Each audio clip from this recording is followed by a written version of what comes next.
당신 치가 없잖아요. 그 말이 제 입에서 나왔을 때 남편의 얼굴이 창백하게 질려가는 것이 보였습니다. 시아버지가 벌떡 일어섰고 시어머니가 비명처럼 소리쳤습니다. 남편 옆에 앉아있던 젊은 여자는 자기 배를 감싸주며 뭐라고 외쳤지만 저는 듣지 않았습니다. 테이블 위에는 제가 준비한 서류들이 펼쳐져 있었습니다. 유령회사 등록 정보, 8억 원의 횡령 내역, 초음파 사진, 그리고 남편의 정자 검사 결과지까지. 우리가 가족인데 어떻게 이래? 저는 그 눈을 똑바로 바라보았습니다. 가족이라고요. 가족이 먼저 배신했잖아요. 오늘 모든 것이 끝납니다. 사연 시작 전에 구독과 좋아요를 눌러주시고 지금 어디서 시청하고 계신지 댓글로 남겨주세요. 여러분 계신 곳마다 행복과 행운이 함께하길 바랍니다. 새벽 5시 반, 저는 항구 쪽에서 불어오는 짠내 섞인 바람을 맞으며 물류창고 앞에 서 있습니다. 20해 전 20대 중반의 저는 이 창고 한 칸을 빌려 작은 운송업을 시작했습니다. 트럭 한 대, 직원 2명, 그리고 잠을 포기한 수천 개의 밤이 지나고 나서야 지금의 이 회사가 되었습니다. 창고 문을 열면 익숙한 기름 냄새와 골판지 냄새가 코끝을 스칩니다. 지게차가 움직이는 소리, 직원들이 인사하는 목소리, 컨베이어 벨트가 돌아가는 규칙적인 리듬이 저를 반깁니다. 이 모든 것이 제 손으로 만들어낸 세계입니다.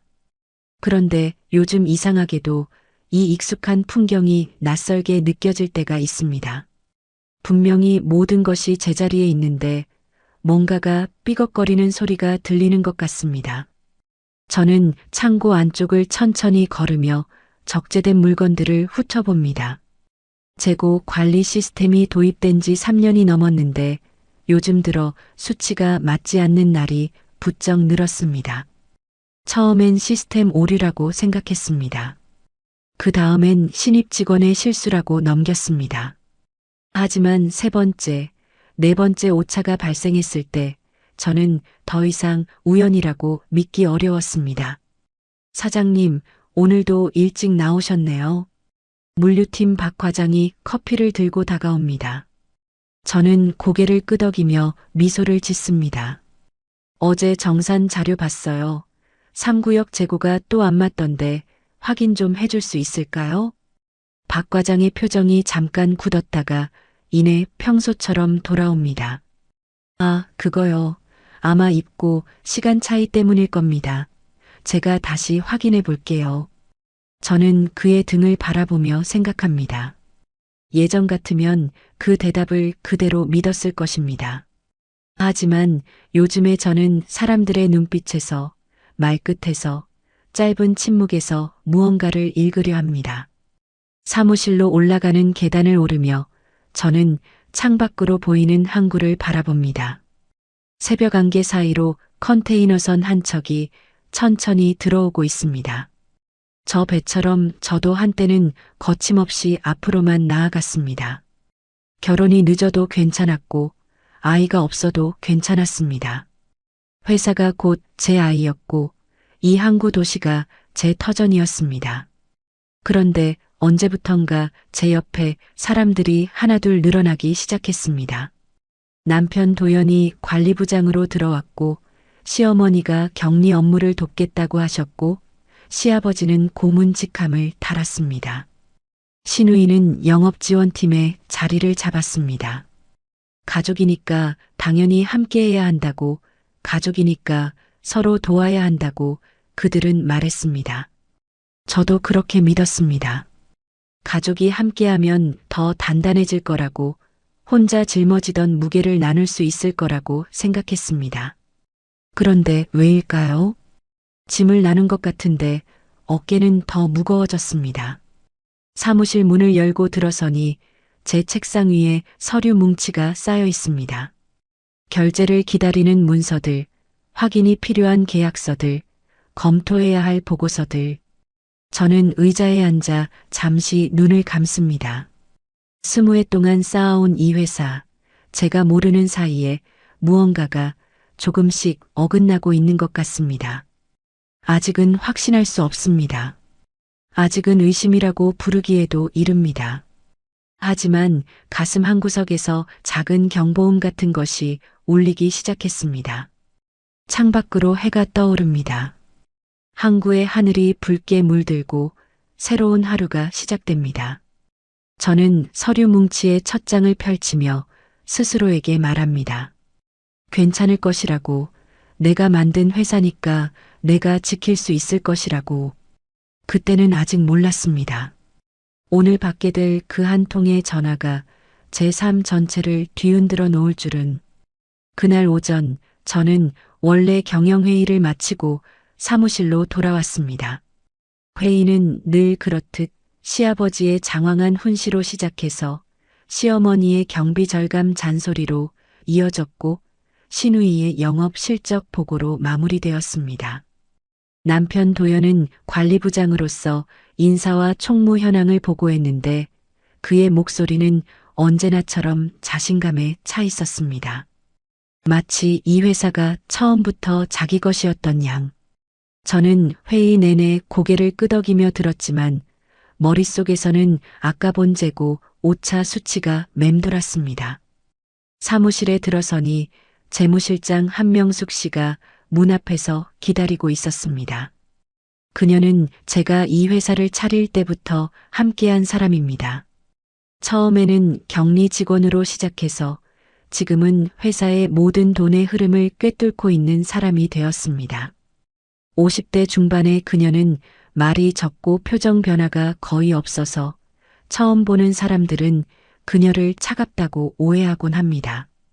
하지만 저는 압니다. 그 무표정 아래에 얼마나 날카로운 눈이 숨어 있는지를. 사장님, 잠깐 시간 되십니까? 그녀의 목소리가 평소보다 조금 낮았습니다. 저는 고개를 끄덕이며 사무실 안으로 들어갔고 명숙 씨가 조용히 문을 닫았습니다. 그녀는 손에 들고 있던 서류 봉투를 내밀지 않고 잠시 망설이는 듯한 표정을 지었습니다. 20해를 함께 일하면서 그녀가 망설이는 모습을 본 적이 거의 없었기에 저는 직감적으로 뭔가 심상치 않다는 것을 느꼈습니다. 무슨 일이에요? 아직 확실한 건 아닙니다만. 그녀가 천천히 말을 이었습니다. 지난달 외주 정산 내역을 검토하다가 좀 이상한 부분을 발견했습니다. 저는 책상에 앉으며 그녀를 바라보았습니다. 이상한 부분이라니요? 협력업체 3곳에서 청구한 금액이 실제 작업량과 맞지 않습니다. 그것도 꽤 큰 차이로요. 저는 미간을 찌푸렸습니다. 실수일 수도 있지 않을까요? 담당자한테 확인해 봤어요? 명숙 씨의 눈빛이 잠깐 흔들렸습니다. 그 찰나의 흔들림을 저는 놓치지 않았습니다. 담당자가 누구죠? 영업지원팀에서 처리한 건입니다. 영업지원팀. 신우이가 팀장으로 있는 곳입니다. 저는 갑자기 목이 마른 것을 느꼈습니다. 더 자세히 확인해보고 보고해 줄 수 있어요? 네, 그러려고 합니다. 명숙 씨가 서류 봉투를 책상 위에 내려놓으며 말했습니다. 사장님, 한 가지만 여쭤봐도 될까요? 뭔데요? 이 회사에서 사장님이 가장 신뢰하는 사람이 누구십니까? 뜬금없는 질문에 저는 잠시 말문이 막혔습니다. 가장 신뢰하는 사람. 당연히 남편이어야 합니다. 가족이어야 합니다. 그런데 왜 그 당연한 대답이 입 밖으로 나오지 않는 것일까요? 왜 그런 걸 물어요? 저의 되물음에 명숙 씨는 잠시 침묵했습니다. 그리고 평소답지 않게 조심스러운 목소리로 말했습니다. 사장님, 가족이라고 다 같은 방향을 보는 건 아닙니다. 그 한마디가 사무실 안에 무겁게 내려앉았습니다. 저는 그녀의 얼굴을 바라보았습니다. 그녀는 더 이상 말하지 않았지만 그 눈빛 속에는 하고 싶은 말이 더 있다는 것을 알 수 있었습니다. 명숙 씨, 그게 무슨 뜻이에요? 아직은 제 추측일 뿐입니다. 확인되면 다시 말씀드리겠습니다. 그녀가 고개를 숙여 인사하고 사무실을 나갔습니다. 저는 한동안 그 자리에 앉아 그녀가 남긴 말을 곱씹었습니다. 가족이라고 다 같은 방향을 보는 건 아니다. 그 말이 무슨 의미인지 저는 정확히 이해하지 못했습니다. 아니, 이해하고 싶지 않았던 것인지도 모릅니다. 창밖으로 항구가 보였습니다. 컨테이너들이 질서정연하게 쌓여 있고 크레인이 규칙적으로 움직이고 있었습니다. 저 밖은 저렇게 체계적으로 돌아가는데 왜 회사 안은 뭔가가 어긋나기 시작한 것 같은 느낌이 드는 걸까요? 책상 위에 놓인 서류 봉투를 바라보았습니다. 열어볼까 말까? 저는 손을 뻗었다가 다시 거두었습니다. 아직은 확인하고 싶지 않았습니다. 아직은 믿고 싶었습니다. 남편을, 시댁 식구들을, 가족이라는 이름을. 그래서 저는 그 봉투를 서랍 안에 넣고 잠갔습니다. 나중에 시간이 나면 보겠다고 스스로에게 핑계를 대면서 그때 저는 몰랐습니다. 그 서류를 하루만 더 빨리 열어봤다면 모든 것이 달라졌을지도 모른다는 것을. 하지만 인생은 늘 그렇습니다. 알아야 할 때 외면하고 외면해야 할 때 직시하게 됩니다. 저의 이야기도 그렇게 시작되었습니다. 저녁 7시 퇴근길에 시어머니에게서 전화가 왔습니다. 정혜야, 오늘 저녁은 우리 집에서 먹자. 시아버지가 할 말이 있으시대. 거절할 수 없는 말투였습니다. 애초에 거절이라는 선택지가 있었던 적도 없습니다. 저는 차를 돌려 시댁으로 향했습니다. 시댁은 제가 결혼 후 마련해드린 아파트입니다. 도영과 결혼할 때 시댁의 형편이 넉넉하지 않다는 것을 알았고 저는 기꺼이 전세 자금을 보탰습니다. 그때는 그것이 당연한 도리라고 생각했습니다. 가족이 되었으니까 함께 잘 살아야 하니까. 현관문을 열고 들어서니 거실에 시아버지, 시어머니, 시누이가 이미 자리를 잡고 있었습니다. 남편 도연은 소파에 비스듬히 기대어 핸드폰을 만지작거리고 있었습니다. 어머니, 아버지 왔습니다. 저는 고개를 숙여 인사했습니다. 시어머니가 부엌에서 반찬을 가져오며 말했습니다. 어휴, 우리 며느리 오늘도 고생했네. 얼굴이 왜 이렇게 안 좋아? 걱정인 듯 걱정 아닌 말투였습니다. 저는 억지로 미소를 지었습니다. 요즘 좀 바빠서 그래요. 괜찮습니다. 식탁에 둘러앉아 시아버지가 먼저 입을 열었습니다. 정혜야, 회사 얘기 좀 하자. 또 회사 이야기입니다. 저는 젓가락을 내려놓고 시아버지를 바라보았습니다. 내가 보기에 요즘 물류팀 인력이 너무 빠듯한 것 같아. 사람을 좀 더 뽑아야 하지 않겠나? 아버지, 지금 인력으로도 충분히 운영되고 있습니다. 오히려 비수기에는 인력이 남는 편이에요. 제 말이 끝나기도 전에 시누이가 끼어들었습니다. 언니, 그건 언니 생각이고 현장에서 뛰는 사람들은 다 힘들다고 해요. 내가 영업 나가서 들어보면 다들 야근에 지쳐 있다던데. 시누이의 목소리에는 늘 묘한 가시가 섞여 있습니다. 언니라고 부르지만 그 호칭 속에 존경이나 친밀함은 느껴지지 않습니다. 그리고 격리팀도 사람이 부족해. 시어머니가 덧붙였습니다. 내가 요즘 장부 정리하느라 얼마나 힘든지 알아? 젊은 애 하나 붙여줘야지. 저는 속으로 한숨을 삼켰습니다. 시어머니가 맡고 있는 격리 업무는 사실 명숙 씨가 대부분 처리하고 있습니다. 시어머니는 그저 도장을 찍고 서류를 넘기는 정도인데 그것조차 힘들다고 하시는 겁니다. 어머니, 격리팀은 지금 인원으로 충분합니다. 혹시 업무가 과중하시면 제가 조정해 드릴게요.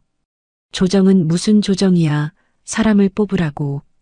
시어머니의 목소리가 한 톤 올라갔습니다. 남편 도연은 여전히 핸드폰만 바라보고 있었습니다. 이런 상황에서 그는 늘 침묵합니다. 제 편을 들지도 가족 편을 들지도 않습니다. 그냥 없는 사람처럼 앉아 있습니다. 도연 씨, 제가 남편을 불렀습니다. 관리부장으로서 어떻게 생각해요? 도연이 그제야 핸드폰에서 눈을 떼고 저를 바라보았습니다. 뭐, 인력이 필요하면 뽑아야지. 가족들이 힘들다는데. 그 한마디가 저를 고립시켰습니다. 저 혼자만 인력 충원을 반대하는 사람이 되어버렸습니다. 저는 더 이상 말하지 않았습니다. 말해봤자 소용없다는 것을 오래전에 배웠습니다. 식사가 끝나고 집으로 돌아오는 차 안에서 저는 생각했습니다.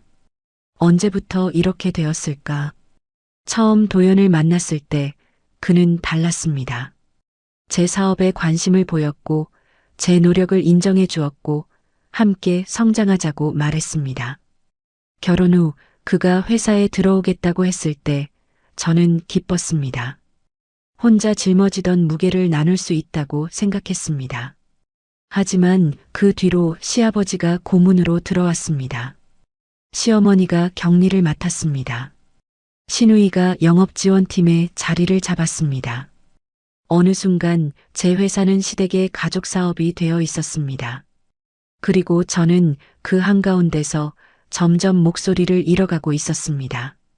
집에 도착해서 현관문을 열었을 때 도연은 이미 소파에 누워 TV를 보고 있었습니다.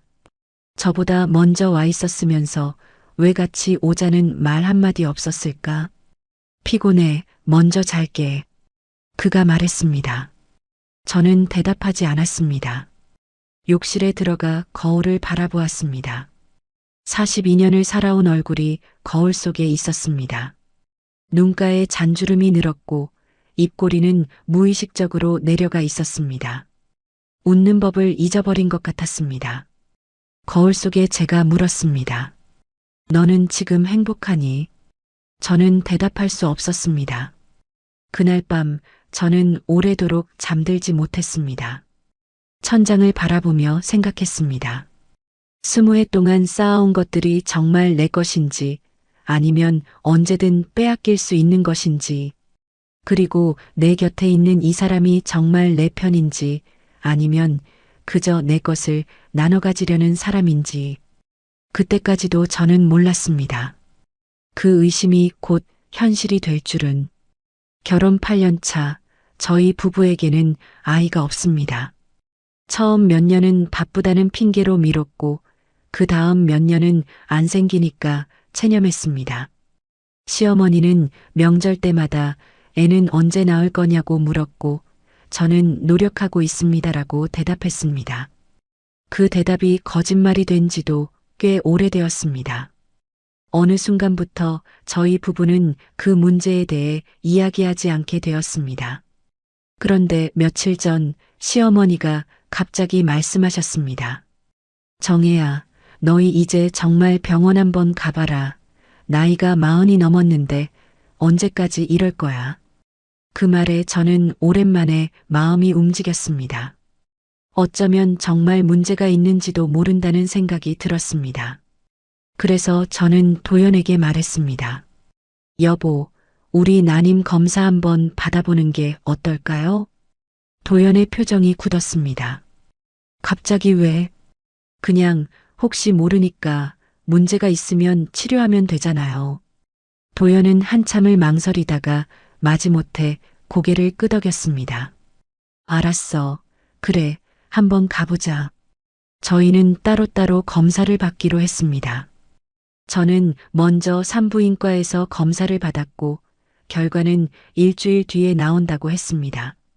도연도 비뇨기과에서 검사를 받았습니다. 그리고 그날이 왔습니다. 저는 병원에서 제 검사 결과를 먼저 받았습니다. 의사 선생님이 말씀하셨습니다. 윤정혜님 검사 결과 특별한 이상은 없습니다. 나이에 비해 난소 기능도 양호한 편이에요. 저는 안도의 한숨을 내쉬었습니다. 그러면 문제는 없는 건가 아니면 남편분 검사 결과도 나왔나요? 네, 남편분은 따로 결과를 받으셔야 하는데 혹시 같이 오셨으면 함께 설명드릴 수도 있습니다. 저는 잠시 고민했습니다. 도연은 오늘 회사 일이 있다며 혼자 결과를 받겠다고 했습니다. 하지만 저는 궁금했습니다. 그래서 물었습니다. 저한테 먼저 말씀해 주실 수는 없을까요? 남편이 부담스러워할 수도 있으니 제가 먼저 알고 대처하고 싶어서요. 의사 선생님이 잠시 망설이다가 말씀하셨습니다. 보호자분이시니까 말씀드리겠습니다. 그리고 그분은 검사 결과지를 꺼내 제 앞에 놓았습니다. 남편분의 정자 검사 결과입니다. 정자수가 기준치 이하이고 운동성도 매우 낮은 상태입니다. 저는 숫자들을 바라보았습니다. 의학적인 수치들이 빼곡하게 적혀 있었지만 그 의미를 정확히 이해할 수는 없었습니다. 그러니까 이게 무슨 뜻인가요? 자연 임신이 매우 어려운 상태입니다. 시험관 시술을 하더라도 성공률이 낮을 수 있어요. 머릿속이 하얘졌습니다. 치료하면 나아질 수 있는 건가요? 원인에 따라 다릅니다. 정밀 검사를 더 해봐야 정확히 알 수 있어요. 하지만 솔직히 말씀드리면 완전한 회복은 어려울 수 있습니다. 저는 한동안 아무 말도 할 수 없었습니다. 8년 동안 아이가 생기지 않았던 이유, 그것이 이제야 밝혀진 것입니다. 병원을 나오면서 저는 생각했습니다.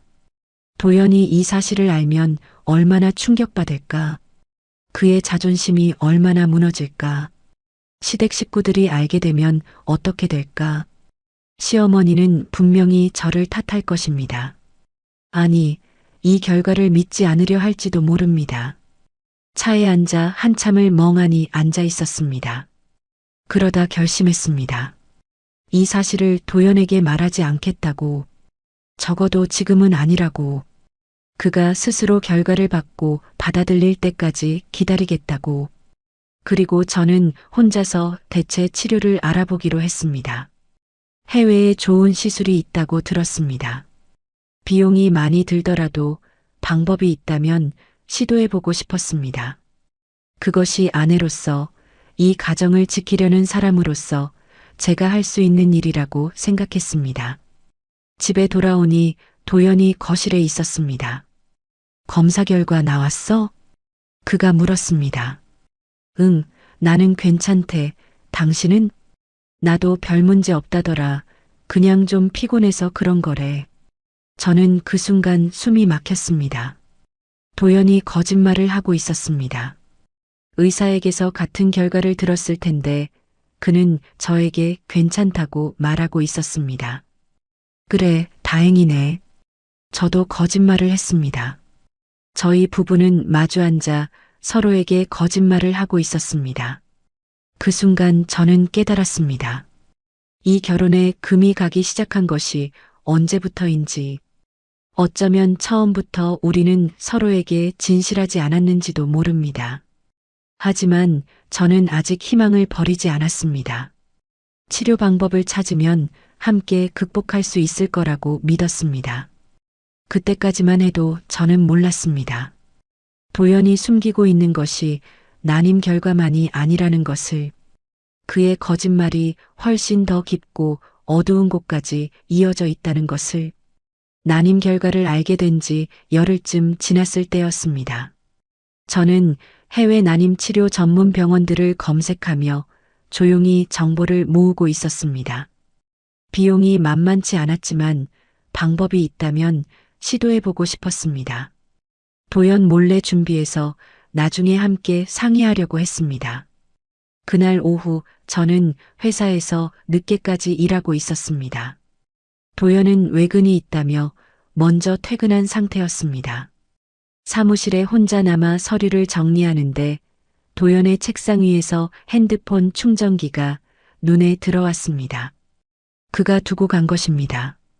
내일 가져다 주면 되겠다 싶어 충전기를 집어들었는데 그 순간 책상 서랍이 살짝 열려 있는 것이 보였습니다. 평소라면 그냥 닫았을 것입니다. 하지만 그날따라 이상하게 손이 갔습니다. 서랍 안에는 서류들 사이로 봉투 하나가 끼워져 있었습니다. 병원 이름이 적힌 봉투였습니다. 산부인과 이름이었습니다. 저는 심장이 멎는 것 같았습니다. 왜 도연의 서랍에 산부인과 봉투가 있는 걸까? 손이 떨렸습니다. 열어봐서는 안 될 것 같으면서도 열어보지 않으면 미칠 것 같았습니다. 저는 봉투를 열었습니다. 안에는 초음파 사진 한 장과 메모지가 들어 있었습니다. 초음파 사진 한쪽 구석에는 날짜와 주수가 적혀 있었습니다. 8주. 그리고 메모지에는 여자의 글씨로 이렇게 적혀 있었습니다. 도연 씨, 우리 아기 잘 크고 있어요. 책임져 주실 거죠? 저는 그 자리에 주저앉았습니다. 머릿속이 하얘졌다가 검어졌다가를 반복했습니다. 이게 무슨 상황인지 이해할 수가 없었습니다. 도연은 난임이었습니다. 자연 임신이 거의 불가능하다는 진단을 받은 사람이었습니다. 그런데 다른 여자가 임신을 했다고요? 이게 꿈이라면 얼마나 좋을까? 저는 초음파 사진을 들고 한참을 바라보았습니다. 사진 속 작은 점 하나가 생명이라고 했습니다. 그 생명이 내 남편과 다른 여자 사이에서 만들어졌다고 했습니다. 믿을 수가 없었습니다. 아니, 믿고 싶지 않았습니다. 저는 봉투와 사진을 원래대로 넣고 서랍을 닫았습니다. 그리고 사무실을 나와 차에 올라탔습니다. 어디로 가야 할지 몰랐습니다. 집에 가면 도연이 있을 것입니다. 그 얼굴을 마주할 자신이 없었습니다. 저는 항구 근처 공원으로 차를 몰았습니다. 밤바다가 보이는 벤치에 앉아 한참을 울었습니다. 20해 동안 회사를 일구면서도 울지 않았습니다. 밤새 일하고 쓰러져도 울지 않았습니다. 그런데 그날 밤 저는 주체할 수 없이 눈물이 쏟아졌습니다. 배신감이 목을 조여왔습니다. 내가 뭘 잘못한 걸까? 내가 부족해서 이런 일이 생긴 걸까? 아이를 낳지 못해서, 바빠서 남편을 챙기지 못해서, 회사에만 신경 쓰느라 가정을 소홀히 해서 온갖 자책이 밀려왔습니다. 하지만 동시에 분노도 차올랐습니다. 왜 나한테는 아이가 안 생긴다고 했으면서 다른 여자는 임신을 시킨 거지? 난임이라더니 그게 거짓말이었던 건가? 아니면 그 여자의 임신 자체가 거짓말인 건가? 머릿속이 뒤죽박죽이었습니다. 진실이 뭔지 알 수가 없었습니다. 밤새 공원에 앉아 있다가 새벽이 되어서야 집으로 돌아갔습니다. 도연은 이미 자고 있었습니다.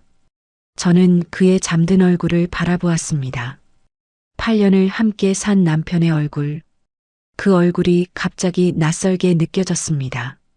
이 사람이 정말 내가 아는 사람인지, 내가 사랑했던 사람인지, 아니면 처음부터 나는 이 사람을 몰랐던 건지. 그날 이후 저는 며칠 동안 아무렇지 않은 척했습니다. 회사에 나가고 회의에 참석하고 시댁 식구들과 저녁을 먹었습니다. 하지만 속으로는 무너지고 있었습니다. 도연을 볼 때마다 초음파 사진이 떠올랐습니다. 그 메모지의 글씨가 떠올랐습니다. 책임져 주실 거죠? 그 한 문장이 머릿속에서 떠나지 않았습니다. 어떻게 해야 할지 몰랐습니다. 당장 따져야 하나? 증거를 더 모아야 하나? 아니면 모른 척하고 살아야 하나? 선택지 앞에서 저는 얼어붙어 있었습니다. 그때 명숙 씨가 저를 찾아왔습니다. 사장님, 안색이 안 좋으세요. 무슨 일 있으십니까? 저는 억지로 웃으며 고개를 저었습니다. 괜찮아요. 요즘 좀 피곤해서 그래요. 명숙 씨는 저를 물끄러미 바라보다가 말했습니다. 사장님, 저번에 말씀드렸던 외주 정상건 조사가 좀 더 진행됐습니다. 저는 정신이 번쩍 들었습니다. 개인적인 문제에 빠져서 회사 일을 잊고 있었습니다. 어떻게 됐어요? 직접 보시는 게 좋을 것 같습니다. 시간 되실 때 말씀해 주세요. 명숙 씨가 나간 뒤 저는 생각했습니다. 어쩌면 이 모든 것이 연결되어 있는 건 아닐까? 회사에서 일어나는 이상한 일들과 도연의 비밀이. 그 생각이 드는 순간 저는 결심했습니다. 더 이상 무너지고만 있을 수 없다고. 진실이 뭔지 알아내야 한다고.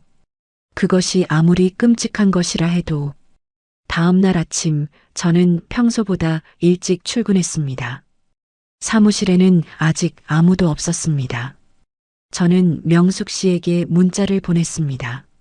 오늘 점심때 따로 만날 수 있을까요? 회사 밖에서요. 잠시 후 답장이 왔습니다. 네, 항구 쪽 횟집에서 뵙겠습니다. 점심시간이 되자 저는 아무에게도 말하지 않고 회사를 빠져나왔습니다. 횟집은 한적한 곳에 있었고 점심시간인데도 손님이 별로 없었습니다.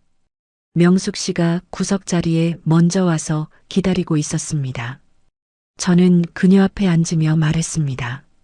명숙 씨, 솔직하게 말해줄 수 있어요? 그녀가 저를 바라보았습니다. 무엇이든 말씀하십시오. 회사에서 무슨 일이 일어나고 있는 거예요. 내가 모르는 일들이요.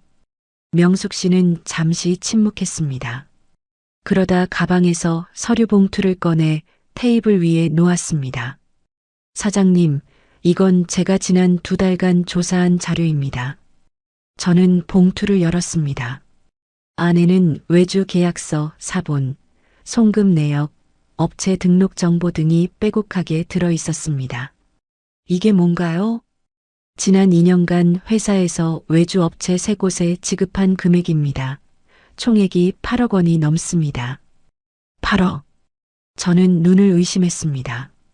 그 정도 금액이 외주비로 나갔다고요? 네, 그런데 문제는 이 세 업체가 실제로 존재하는지 확인이 안 된다는 겁니다. 명숙 씨가 업체 등록 정보를 가리켰습니다. 주소지로 찾아가 봤더니 폐업한 건물이었습니다. 연락처도 불통이고요. 그러면 이게 뭔 소리예요? 존재하지도 않는 업체에 돈을 보냈다는 건가요? 유령 회사입니다. 서류상으로만 존재하는 업체를 만들어서 돈을 빼돌리는 수법이에요. 저는 손이 떨리기 시작했습니다. 누가 이런 짓을 한 거예요? 명숙 씨가 다른 서류를 꺼냈습니다. 외주계약 담당자가 영업지원팀입니다. 그리고 최종 결제는. 그녀가 말을 멈췄습니다. 저는 서류를 들여다보았습니다. 최종 결제란에 찍힌 도장, 관리부장 강도현, 제 남편의 이름이었습니다. 이건 뭔가 잘못된 거 아니에요? 저는 믿고 싶지 않았습니다. 사장님, 명숙 씨가 조심스럽게 말했습니다. 더 있습니다. 그녀가 또 다른 서류를 꺼냈습니다. 법인카드 사용 내역이었습니다. 관리부장님 명의의 법인카드입니다. 지난 6개월간 사용 내역인데요. 저는 내역을 훑어보았습니다. 고급 레스토랑, 호텔, 백화점, 그리고 부동산 중개 수수료. 이 부동산 중개 수수료는 뭔가요? 확인해 봤더니 시내 고급 오피스텔 계약건이었습니다. 오피스텔이요? 네, 그런데 계약자 명의가 관리부장님이 아닙니다. 명숙 씨가 계약서 사본을 내밀었습니다. 계약자 이름은 최수빈이라는 여자였습니다. 이 사람이 누군지 아세요? 저는 그 이름을 처음 들었습니다. 하지만 직감적으로 알 수 있었습니다. 초음파 사진을 보낸 그 여자. 명숙 씨, 이 여자가 누군지 알아볼 수 있어요? 이미 조사했습니다. 명숙 씨가 사진 한 장을 꺼냈습니다. 젊은 여자의 얼굴이었습니다. 30대 초반으로 보이는 화장을 진하게 한 여자. 최수빈, 32살, 2년 전까지 우리 회사 협력업체 영업사원이었습니다. 지금은 프리랜서로 활동 중이고요. 저는 사진을 들고 한참을 바라보았습니다. 이 여자가 내 남편의 아이를 가졌다고 주장하는 사람. 이 여자가 내 회사 돈으로 오피스텔에 살고 있는 사람. 분노가 치밀어 올랐습니다. 하지만 동시에 이상한 점이 있었습니다. 명숙 씨, 도연은 난임이에요. 네. 얼마 전에 검사 받았는데 자연 임신이 거의 불가능하다는 진단을 받았어요. 그런데 어떻게 저 여자가 임신을 할 수가 있죠? 명숙 씨의 눈이 커졌습니다. 그러면 저 여자의 임신이 거짓말일 수도 있다는 거예요. 아니면 아이 아버지가 도연이 아니거나. 저는 머릿속이 복잡해졌습니다. 하지만 한 가지는 분명했습니다. 도연이 회사 돈을 빼돌리고 있다는 것. 그리고 시댁 식구들이 그 일에 가담하고 있을 가능성이 높다는 것.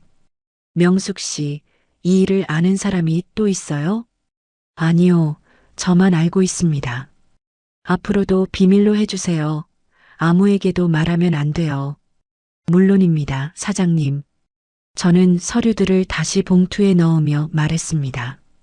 증거를 더 모아야 해요. 확실하게요. 빠져나갈 구멍이 없도록. 명숙 씨가 고개를 끄덕였습니다. 제가 돕겠습니다. 그녀의 눈빛이 단호했습니다. 20해를 함께 일한 사람의 눈빛. 저는 그 눈빛에서 신뢰를 느꼈습니다. 이 사람은 내 편이다. 적어도 이 사람만은. 횟집을 나오며 저는 항구를 바라보았습니다. 바람이 세게 불고 있었습니다. 20해 전 아무것도 없이 시작했을 때가 떠올랐습니다. 그때는 두려웠지만 물러서지 않았습니다. 지금도 마찬가지입니다. 두렵지만 물러서지 않을 것입니다.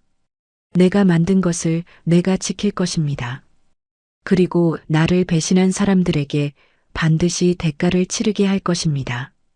그날부터 저의 비밀 작전이 시작되었습니다. 비밀 조사를 시작한 지 일주일이 지났습니다.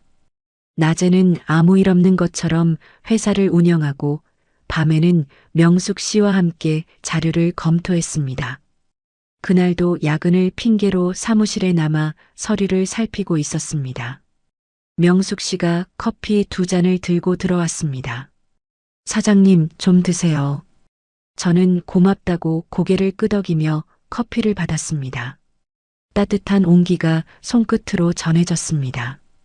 명숙 씨, 요즘 많이 힘들죠? 이런 일까지 맡기고. 아닙니다. 저야말로 진작 말씀드렸어야 했는데요. 그녀가 제 맞은편에 앉으며 말했습니다. 사실 이상한 낌새는 1년 전부터 느꼈습니다. 그런데 확신이 없어서 말씀을 못 드렸어요. 1년 전이요? 네, 영업지원팀에서 올라오는 비용 청구가 갑자기 늘어났거든요. 그때 신우이 분이 팀장으로 오신 직후였습니다. 저는 한숨을 내쉬었습니다. 내가 너무 믿었나 봐요. 가족이니까 설마 하는 마음이 있었거든요. 사장님 탓이 아닙니다. 명숙 씨가 단호하게 말했습니다. 믿는 것은 잘못이 아니에요. 그 믿음을 악용한 쪽이 잘못인 겁니다. 저는 그녀를 바라보았습니다. 20해를 함께 일하면서 그녀와 이렇게 깊은 대화를 나눈 적이 있었던가 싶었습니다. 그녀는 늘 과묵했고 필요한 말만 했고 감정을 드러내지 않았습니다. 하지만 지금 그녀의 눈에는 뭔가 다른 것이 담겨 있었습니다. 명숙 씨, 왜 저를 도와주는 거예요? 갑작스러운 질문에 그녀가 잠시 말을 멈췄습니다. 그냥 직원이니까요? 그것만은 아닌 것 같은데요. 명숙 씨가 커피잔을 내려놓으며 조용히 말했습니다. 사장님, 저도 비슷한 일을 겪은 적이 있습니다. 저는 놀라서 그녀를 바라보았습니다. 30대 초반에 결혼했었어요. 남편이 작은 사업을 한다고 해서 제가 모은 돈을 다 보탰습니다. 그녀의 목소리가 담담했습니다. 마치 오래된 상처를 말하듯이. 그런데 사업이 아니라 도박이었어요. 2년 만에 빚더미에 앉았고 남편은 도망갔습니다. 명숙 씨, 이혼 후에 혼자 빚을 갚으면서 이 회사에 들어왔어요. 격리 직원으로요. 그녀가 저를 바라보았습니다. 사장님이 절 믿어주셨습니다. 아무도 안 믿어주던 때예요. 전력도 안 좋고 나이도 있는데 채용해 주셨고 일할 기회를 주셨어요. 저는 그때를 떠올렸습니다.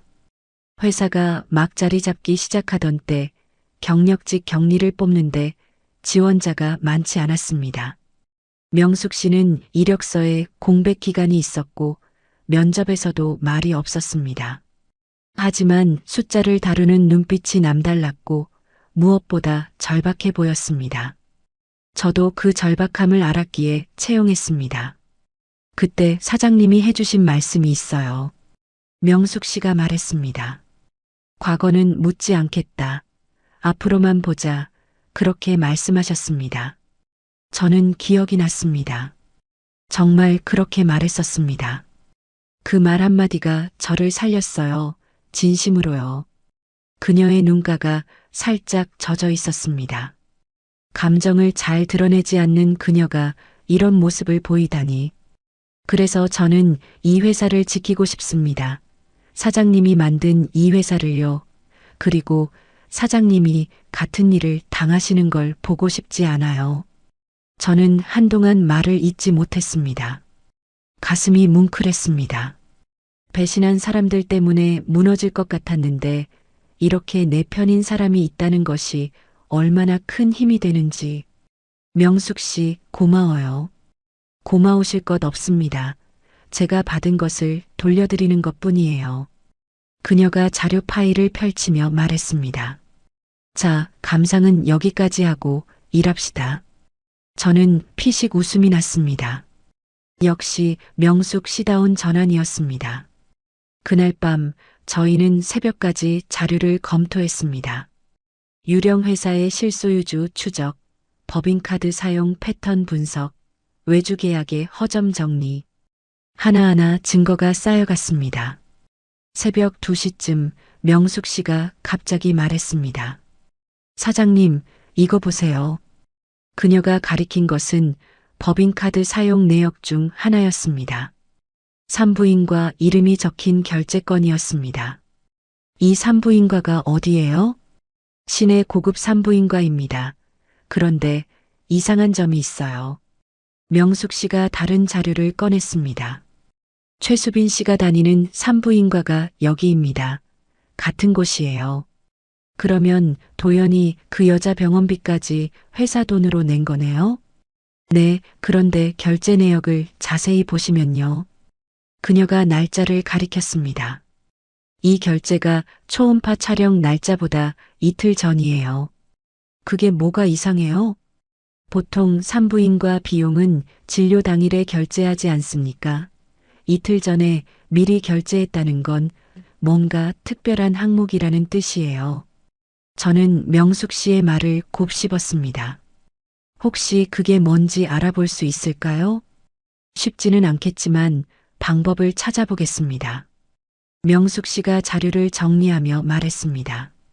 사장님, 저 사람들은 분명히 꼬리를 잡힐 겁니다. 돈 앞에서 완벽한 사람은 없으니까요. 저는 창밖을 바라보았습니다.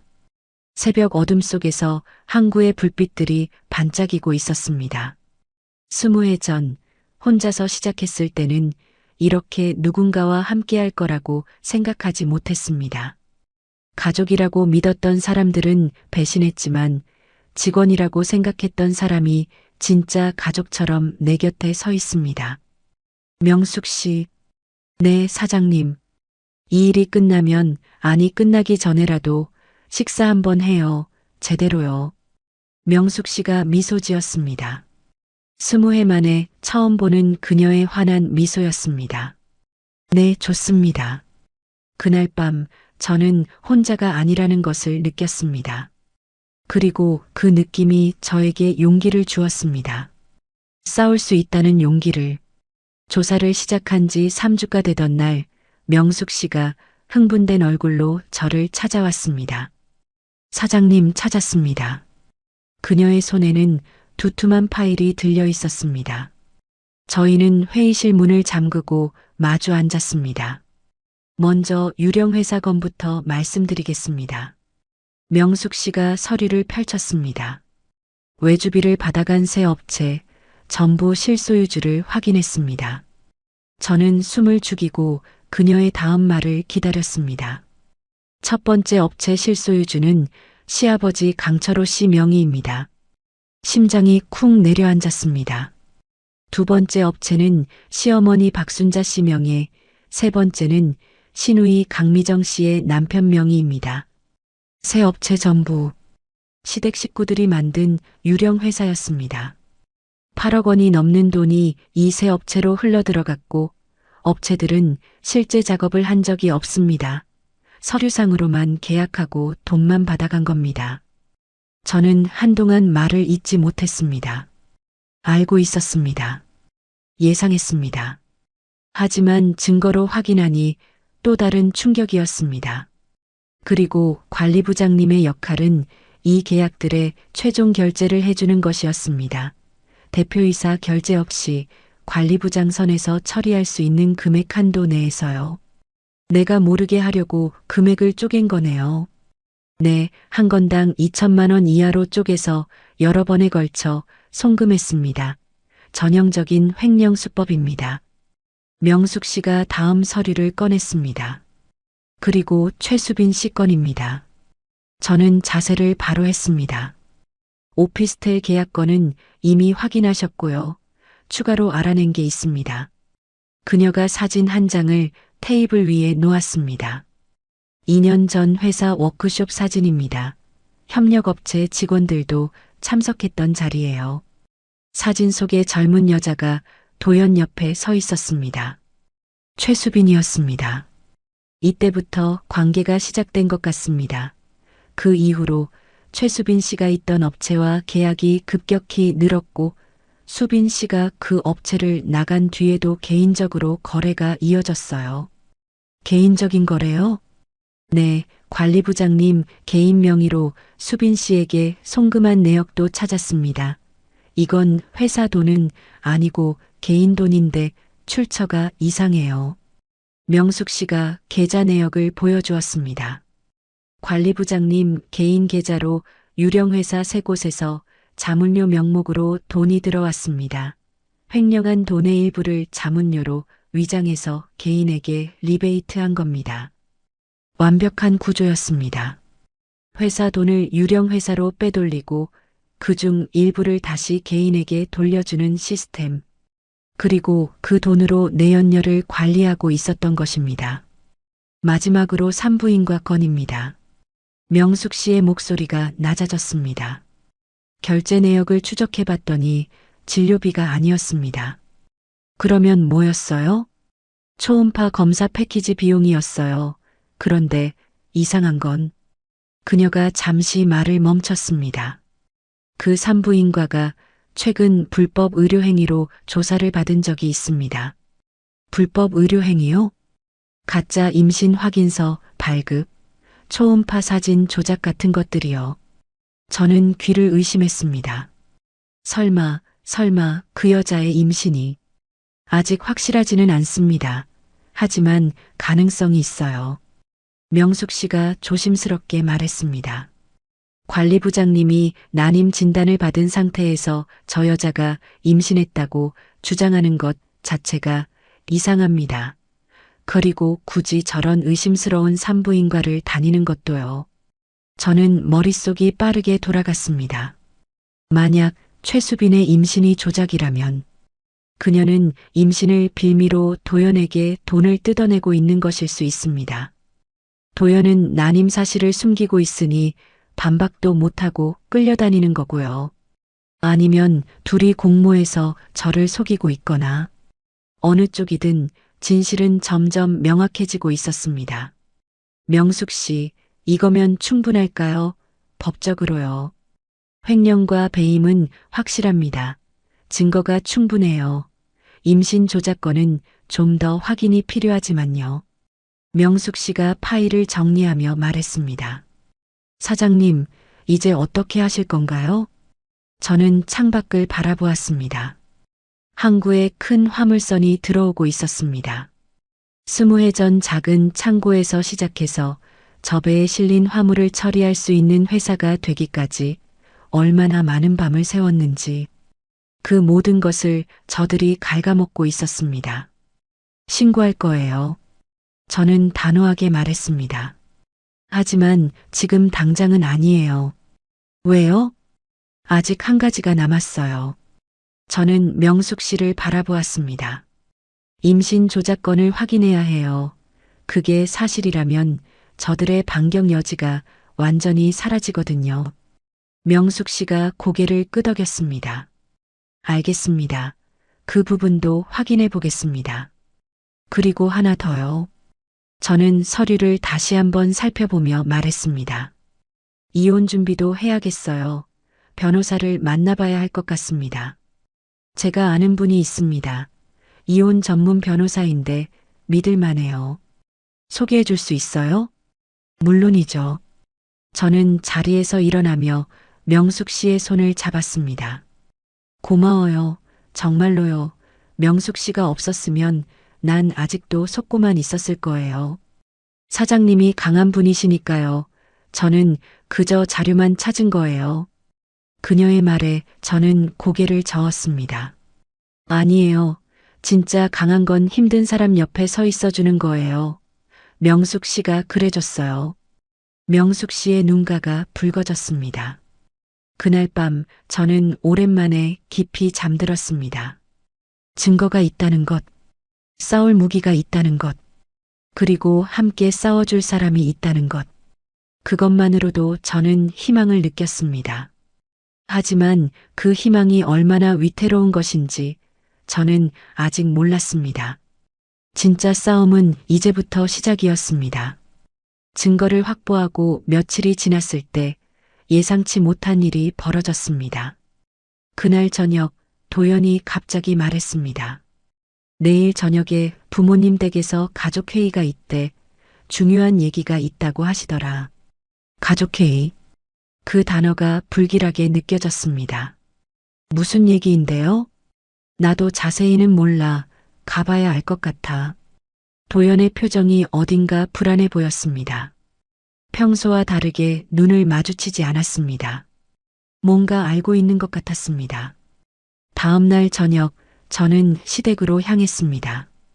현관문을 열고 들어서니 거실에 시댁 식구들이 전부 모여 있었습니다.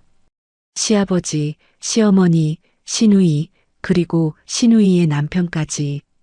분위기가 심상치 않았습니다. 평소 같으면 TV가 켜져 있고 시어머니가 부엌에서 분주히 움직였을 텐데 오늘은 모두가 소파에 앉아 저를 기다리고 있었습니다. 왔니? 시아버지가 딱딱한 목소리로 말했습니다. 저는 인사를 하고 빈자리에 앉았습니다. 도연은 제 옆이 아니라 시어머니 옆에 앉아 있었습니다. 그 위치가 묘하게 신경 쓰였습니다. 정혜야. 시아버지가 입을 열었습니다. 단도직입적으로 말하마. 우리가 널 부른 건 회사 문제 때문이다. 회사요? 그래. 이 회사가 지금 누구 덕분에 이만큼 컸는지 생각해 본 적 있니? 저는 대답하지 않았습니다. 시아버지가 계속 말했습니다. 내가 힘들 때 도연이가 와서 관리를 맡았고, 내가 고문으로 들어가서 바깥 일을 처리했고, 순자가 격리를 맡아서 돈 관리를 했고, 미정이가 영업을 뛰었어. 그러니까 뭘 말씀하시려는 건가요? 이 회사는 내 것만이 아니라는 거야. 시아버지의 목소리가 높아졌습니다. 우리 가족 전체가 피땀 흘려 키운 회사란 말이다. 저는 기가 막혔습니다. 제가 20해 동안 홀로 일궈온 회사를 불과 3, 4년 일한 사람들이 자기 것이라고 주장하고 있었습니다. 아버지, 그게 무슨 말씀이세요? 이 회사는 제가 혼자 시작했고 제 이름으로 된 제 회사입니다. 법적으로야 그렇겠지. 시어머니가 끼어들었습니다. 하지만 결혼 후에 회사가 얼마나 컸니? 그건 우리 가족의 노력 덕분이야.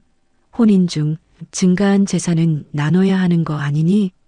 저는 할 말을 잃었습니다. 이 사람들이 법을 들먹이다니. 그래서 우리가 상의를 해봤어. 시누이가 입을 열었습니다. 언니, 우리 가족한테 회사 지분 40%를 넘겨줘. 그게 공평한 거야. 40%요? 응, 그리고 그동안 우리가 회사에 기여한 것에 대한 보상금으로 20억 원을 요구할게. 저는 귀를 의심했습니다. 지분 40%에 보상금 20억. 이건 협상이 아니라 강탈이었습니다. 미정 씨, 지금 무슨 말을 하는 건지 알고 하는 거예요? 왜 틀린 말이야? 신우이가 눈을 치켜떴습니다. 우리가 없었으면 이 회사 벌써 망했어.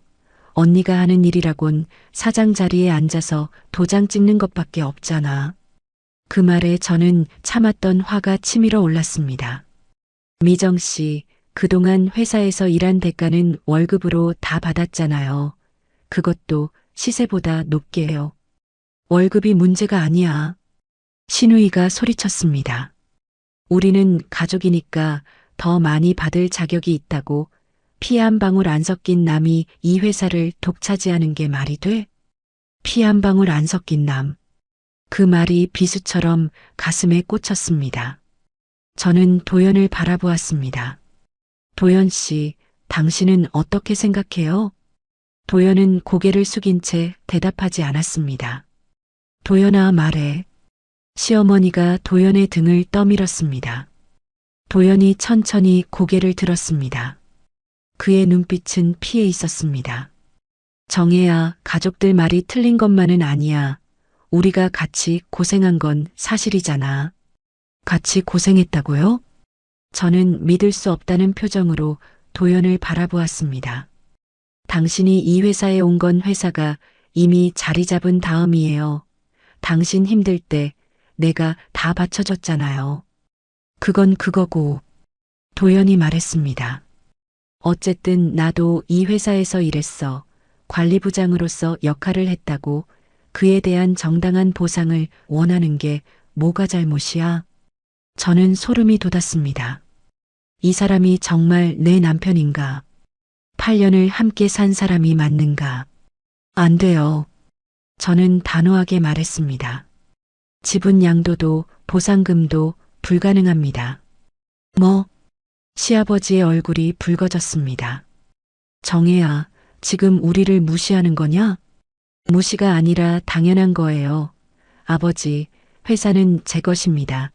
가족이라고 해서 남의 재산을 빼앗을 권리는 없어요. 인연이. 시아버지가 자리에서 벌떡 일어났습니다. 은혜도 모르는 것이 우리가 너한테 얼마나 잘해줬는데 이래? 저도 자리에서 일어났습니다. 잘해주셨다고요?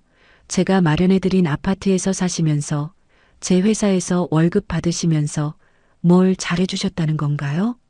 지금 뭐라고 했어? 시어머니가 소리쳤습니다. 야, 이 집도 내가 마련한 거 맞지만 그건 며느리로서 당연한 도리 아니야? 저는 더 이상 참을 수 없었습니다. 저 먼저 일어나겠습니다. 어딜 가? 신우이가 제 앞을 막아섰습니다. 대답 안 하고 그냥 가면 어떡해. 오늘 결론 내고 가야지.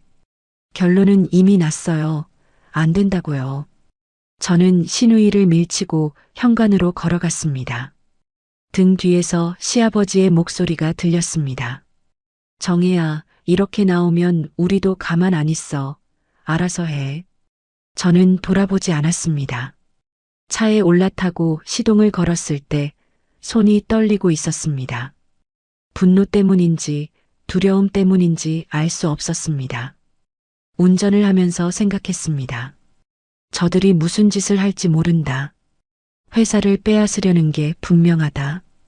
그리고 도연은 완전히 저쪽 편이었습니다. 집에 도착해서 차 안에 한참을 앉아 있었습니다. 이제 어떻게 해야 하지? 그때 핸드폰이 울렸습니다. 명숙 씨였습니다. 사장님, 지금 통화 가능하세요? 네, 말해요. 안 좋은 소식이 있습니다. 명숙 씨의 목소리가 무거웠습니다. 관리부장님이 오늘 회사 서버에 접속한 기록이 있어요. 재무 자료와 계약서들을 대량으로 다운받았습니다. 심장이 철렁 내려앉았습니다. 뭔가를 준비하고 있는 것 같습니다, 사장님. 저들이 먼저 움직이기 시작했습니다. 싸움이 본격적으로 시작된 것입니다. 명숙 씨의 전화를 받은 다음 날 저는 새벽같이 회사에 나갔습니다. 도연보다 먼저 도착해야 했습니다. 무슨 짓을 하려는지 확인해야 했습니다. 사무실에 들어서니 아직 불이 꺼져 있었습니다. 저는 도연의 책상으로 갔습니다. 서랍을 열어보았습니다. 예전에 초음파 사진을 발견했던 그 서랍이었습니다. 안에는 새로운 서류들이 들어 있었습니다. 저는 떨리는 손으로 서류를 꺼냈습니다. 첫 번째 서류는 회사 지분 양도 계약서 초안이었습니다. 양도인은 윤정혜, 양수인은 강도연 외 3인. 40% 지분을 무상으로 양도한다는 내용이었습니다. 두 번째 서류는 이사회 소집 통지서였습니다. 대표이사 해임안 상정. 이유는 경영 능력 부재 및 회사 자산 사적 유용 의혹. 저를 횡령범으로 몰아서 자리에서 끌어내리려는 계획이었습니다. 손이 떨렸습니다. 하지만 세 번째 서류를 보는 순간 저는 그 자리에 주저앉고 말았습니다. 부동산 임대차 계약서였습니다. 시내 최고급 오피스텔. 보증금 3억, 월세 500만 원. 임차인 이름은 최수빈. 그리고 계약서 하단에 적힌 결제 계좌. 저희 회사 법인 계좌였습니다. 회사 돈으로 내연녀의 집을 계약한 것입니다. 저는 그 계약서를 들고 한참을 바라보았습니다. 눈앞이 흐려졌습니다. 눈물인지 분노인지 알 수 없었습니다. 20회를 바쳐 일궈온 회사. 밤새워 일하고 쓰러져도 다시 일어나고 이 악물고 버텨온 시간들. 그 모든 것이 이 한 장의 계약서 앞에서 무너지는 것 같았습니다. 내 돈으로, 내 회사의 돈으로, 내 남편이 다른 여자의 집을 마련해 주었습니다. 그때 사무실 문이 열렸습니다. 도연이 들어왔습니다. 그는 제가 자기 책상 앞에 앉아 있는 것을 보고 멈칫했습니다. 그리고 제 손에 들린 계약서를 보았습니다. 잠시 정적이 흘렀습니다. 정혜야. 도연이 먼저 입을 열었습니다. 그거 내가 설명할 수 있어. 설명이요? 저는 비웃음을 터뜨렸습니다. 이걸 어떻게 설명할 건데요? 회사 돈으로 바람 피우는 여자 집을 얻어줬다는 걸. 그게 아니야, 오해야. 오해? 저는 자리에서 일어났습니다. 당신이 난임인 거 알아요. 자연 임신이 거의 불가능하다는 거. 내가 병원에서 결과 확인했어요. 도연의 얼굴이 창백해졌습니다. 그런데 저 여자가 임신했다고요. 당신 아이라고요. 말이 돼요, 그게? 그건 저 여자의 임신이 가짜라는 것도 알고 있어요. 산부인과가 불법 의료행위로 조사받은 곳이라는 것도요. 도연이 한 발짝 뒤로 물러섰습니다. 그의 눈이 흔들리고 있었습니다. 유령회사 3개 만들어서 8억 넘게 빼돌린 것도 다 알아요. 시댁 식구들이랑 같이 한 거잖아요. 정혜야, 잠깐 진정하고. 진정하라고요? 저는 계약서를 그의 얼굴에 들이밀었습니다. 이게 진정할 일이에요. 내가 20회 동안 피땀 흘려번 돈으로 당신 여자 집을 얻어줬는데. 도연의 표정이 변했습니다. 당황해서 분노로. 그래, 알았으면 됐잖아. 그가 갑자기 목소리를 높였습니다. 내가 뭘 그렇게 잘났다고 맨날 회사. 나한테 관심이나 줬어? 뭐라고요? 난 항상 내 뒤에 있었어. 내 그림자처럼 사장 남편이라는 타이틀로만 살았다고. 도연이 한 발짝 다가왔습니다. 수빈이는 달랐어. 나를 있는 그대로 봐줬어. 내가 필요한 사람이라고 느끼게 해줬다고. 저는 그 말에 할 말을 잃었습니다. 이게 변명이라고. 이게 배신의 이유라고. 그리고 임신거는. 도연이 말했습니다. 내 아이가 맞을 수도 있어. 당신 난임이잖아요. 100% 불가능한 건 아니래. 의사가 그랬어. 확률이 낮을 뿐이지. 저는 머리가 깨질 것 같았습니다. 이 사람은 아직도 거짓말을 하고 있었습니다. 아니면 자기 자신도 속이고 있거나. 도연 씨, 저는 최대한 차갑게 말했습니다. 이혼해요. 도연의 눈이 커졌습니다. 뭐? 더 이상 같이 못 살겠어요. 이혼하고 당신이 빼돌린 돈 전부 토해내요. 도연의 얼굴이 일그러졌습니다. 이혼? 내가 날 버린다고? 그가 갑자기 웃기 시작했습니다. 싸늘한 웃음이었습니다. 좋아, 이혼하자. 대신 재산 분할 제대로 받아낼 거야. 혼인 중 증가한 재산의 절반은 내 거니까. 횡령한 돈을 가지고 재산 분할을 운운해요? 횡령? 증거 있어? 도연이 비웃었습니다. 내가 뭘 알아냈는지 모르겠지만 우리가 바보인 줄 알아? 다 정리해놨어. 저는 숨이 막혔습니다. 어젯밤 서버에서 자료를 다운받은 이유가 이것이었습니다. 증거를 인멸하려는 것이었습니다. 그리고 이사회에서 널 해임할 거야. 도연이 말했습니다. 내가 회사 자산을 사적으로 유용했다는 자료도 만들어놨어. 누가 횡령범인지 두고 보자고. 저는 그 자리에 서서 도연을 바라보았습니다. 8년 전 이 사람과 결혼할 때 꿈꿨던 미래가 떠올랐습니다. 함께 늙어가고, 함께 회사를 키우고, 언젠가 아이도 갖고, 그 모든 꿈이 지금 이 순간 완전히 무너졌습니다. 나가요. 저는 낮게 말했습니다. 뭐? 당장 나가라고요. 이 사무실에서, 이 회사에서. 도연이 코웃음을 쳤습니다. 나가라고 해서 나갈 것 같아? 나도 이 회사 임원이야. 권리가 있다고. 그는 자기 책상으로 가서 가방을 챙기며 말했습니다. 곧 보자. 이사회에서. 문이 닫히고 사무실에 혼자 남았습니다. 저는 그 자리에 주저앉아 한참을 울었습니다. 분노도 슬픔도 배신감도 아닌 그냥 모든 것이 무너지는 허탈함이었습니다. 20해의 노력, 8년의 결혼, 전부 거짓이었습니다. 창밖으로 해가 떠오르고 있었습니다. 평범한 아침이 시작되고 있었습니다. 하지만 저의 세상은 이미 무너진 뒤였습니다. 그날 밤 저는 집에 가지 않았습니다. 갈 수가 없었습니다. 도연과 마주칠 생각만 해도 숨이 막혔습니다. 저는 사무실에 남았습니다. 불을 끄고 창가에 앉아 항구를 바라보았습니다. 밤바다 위로 화물선들의 불빛이 점점이 떠 있었습니다. 20해 전 처음 이 도시에 왔을 때가 떠올랐습니다. 20대 중반 가진 것이라곤 트럭 한 대와 작은 꿈뿐이었습니다. 부모님은 일찍 돌아가셨고 의지할 곳 하나 없었습니다. 그때 저는 다짐했습니다. 혼자서도 살아남겠다고, 누구에게도 기대지 않고 내 힘으로 일어서겠다고. 그리고 정말 그렇게 했습니다. 새벽부터 밤까지 일했습니다. 남들이 쉴 때 저는 달렸습니다. 창고 한 칸이 두 칸이 되고 트럭 한 대가 10대가 되고 직원 2명이 100명이 되었습니다. 그 모든 과정이 쉽지 않았습니다. 몇 번이나 쓰러질 뻔했고 몇 번이나 포기하고 싶었습니다. 하지만 버텼습니다.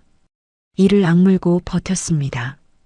그런데 왜 이렇게 되어버린 걸까요? 저는 무엇을 지키려고 했던 걸까요? 회사요? 결혼이요? 가족이요? 어둠 속에서 제 질문만이 메아리 쳤습니다. 도연과 처음 만났던 날이 떠올랐습니다. 30대 중반, 저는 이미 회사를 어느 정도 안정시킨 상태였습니다. 거래처 모임에서 그를 만났습니다. 그는 웃음이 많았고 말을 잘했고 저를 편하게 해주었습니다. 무엇보다 제 일에 관심을 보였습니다. 대단하시네요. 혼자서 이만큼 이루시다니. 그 한마디에 저는 마음이 열렸습니다. 평생 혼자 싸워왔는데 누군가 알아준다는 것이 얼마나 큰 위안이 되는지. 그래서 경계를 풀었습니다. 그래서 믿었습니다. 그게 실수였을까요? 사람을 믿은 것이 잘못이었을까요? 창밖에 불빛들이 흐려졌습니다. 눈물이 흐르고 있었습니다. 저는 혼자 중얼거렸습니다. 나는 무엇을 위해 살았을까? 회사를 위해서요? 하지만 그 회사를 함께 나누려고 했던 가족이 배신했습니다. 결혼을 위해서요? 하지만 그 결혼은 처음부터 거짓이었을지도 모릅니다. 아이를 갖기 위해서요? 하지만 그 꿈은 애초에 이룰 수 없는 것이었습니다. 저는 머리를 감싸쥐었습니다. 모든 것이 헛된 것처럼 느껴졌습니다. 그때 책상 위 액자가 눈에 들어왔습니다. 회사 창립 10주년 기념 사진이었습니다. 직원들과 함께 찍은 사진. 저는 그 사진을 들고 한참을 바라보았습니다. 명숙 씨가 있었습니다. 물류팀 박 과장이 있었습니다. 격리팀 직원들이 있었습니다. 영업팀 사람들이 있었습니다. 이 사람들, 저와 함께 회사를 만들어 온 사람들, 시댁 식구들이 오기 전부터 저와 함께 했던 사람들, 문득 명숙 씨의 말이 떠올랐습니다. 사장님이 만든 이 회사를 지키고 싶습니다. 그리고 며칠 전 물류팀 박 과장이 했던 말도 떠올랐습니다. 사장님, 요즘 힘드신 것 같은데 괜찮으세요? 저희가 도울 일 있으면 말씀하세요. 저는 혼자가 아니었습니다. 배신한 사람들만 보느라 내 편인 사람들을 보지 못했습니다. 저는 천천히 자리에서 일어났습니다. 창문을 열었습니다. 밤바람이 얼굴을 스쳤습니다. 짠내 섞인 항구의 바람. 20해 전 처음 맡았던 그 바람. 그때도 저는 아무것도 없었습니다. 하지만 포기하지 않았습니다. 지금도 마찬가지입니다. 무너졌다고 끝난 게 아닙니다. 저는 다시 일어설 수 있습니다. 아니, 일어서야 합니다. 나를 위해서, 나를 믿어준 사람들을 위해서, 그리고 나를 배신한 사람들에게 보여주기 위해서. 저는 핸드폰을 꺼내 명숙 씨에게 문자를 보냈습니다. 내일 아침 일찍 만나요. 할 이야기가 있어요. 잠시 후 답장이 왔습니다. 네, 사장님 기다리고 있겠습니다. 저는 핸드폰을 내려놓고 다시 창밖을 바라보았습니다. 동쪽 하늘이 조금씩 밝아오고 있었습니다. 긴 밤이 끝나가고 있었습니다. 그리고 저의 진짜 싸움이 시작되려 하고 있었습니다. 무너진 자리에서 다시 일어서는 것. 그것이 내가 해야 할 일이었습니다. 저는 중얼거렸습니다. 가족보다 먼저 지켜야 할 건 나와 내가 세운 삶이야. 그 말이 어둠 속에서 빛처럼 느껴졌습니다. 새벽이 밝아왔습니다. 저는 세수를 하고 옷매무새를 정돈했습니다. 거울 속에 제가 달라 보였습니다. 울고 나서 오히려 눈빛이 선명해진 것 같았습니다. 더 이상 흔들리지 않겠다고 다짐했습니다. 이제 반격할 차례였습니다. 다음 날 아침 저는 명숙 씨를 만났습니다. 항구가 내려다 보이는 조용한 카페였습니다. 사장님, 밤새 안 주무신 것 같은데 괜찮으세요? 명숙 씨가 걱정스러운 눈으로 저를 바라보았습니다. 괜찮아요. 오히려 머리가 맑아졌어요. 저는 커피를 한 모금 마시며 말했습니다. 명숙 씨, 저쪽에서 먼저 움직이기 시작했어요. 저를 횡령범으로 몰아서 해임하려고 해요. 네, 알고 있습니다. 서버 접속 기록 확인했을 때 예상했어요. 증거인멸도 시도했을 거예요. 그것도 예상했습니다. 명숙 씨가 가방에서 USB 하나를 꺼냈습니다. 그래서 미리 백업해뒀습니다. 3주 전에요. 저는 놀라서 그녀를 바라보았습니다. 3주 전이요? 네, 사장님께 처음 보고드리기 전에 이미 전체 자료를 복사해뒀습니다. 클라우드에도 올려놨고요. 명숙 씨가 담담하게 말했습니다. 저쪽에서 서버 자료를 지워도 소용없어요. 원본은 제가 가지고 있으니까요. 저는 그 순간 눈물이 날 뻔했습니다. 이 사람은 처음부터 모든 것을 대비하고 있었습니다. 명숙 씨, 정말 고마워요. 아직 고마워하실 단계가 아닙니다. 그녀가 다른 서류를 꺼냈습니다. 변호사 만나셨죠? 네, 어제 전화로 상담했어요. 그분이 뭐라고 하시던가요? 증거가 충분하면 형사고소와 민사소송을 동시에 진행할 수 있대요. 횡령과 배임으로요. 명숙 씨가 고개를 끄덕였습니다. 그리고 이혼 소송도요. 유책 배우자니까 재산 분할에서 유리하다고 했어요. 잘 됐네요. 그런데 한 가지 더 확인할 게 있어요. 명숙 씨가 또 다른 서류를 꺼냈습니다. 최수빈 씨 임신건이요. 저는 자세를 바로 했습니다. 알아냈어요? 네, 확인했습니다. 그녀의 목소리가 낮아졌습니다. 그 산부인과에서 일하던 간호사를 수소문해서 만났어요. 이미 그만둔 분인데 내부 사정을 좀 알고 계시더라고요. 뭐래요? 최수빈 씨가 그 병원에서 가짜 임신 확인서를 발급받았대요. 돈을 주고요. 저는 숨을 멈췄습니다. 예상은 했지만 확인되니 또 다른 충격이었습니다. 초음파 사진도 조작된 거래요. 다른 환자 사진을 편집해서 만든 거라고 했어요. 그러면 임신 자체가 거짓이었던 거네요. 네, 처음부터 거짓이었어요. 명숙 씨가 말했습니다. 최수빈 씨는 관리부장님이 난임이라는 걸 알고 있었던 것 같아요.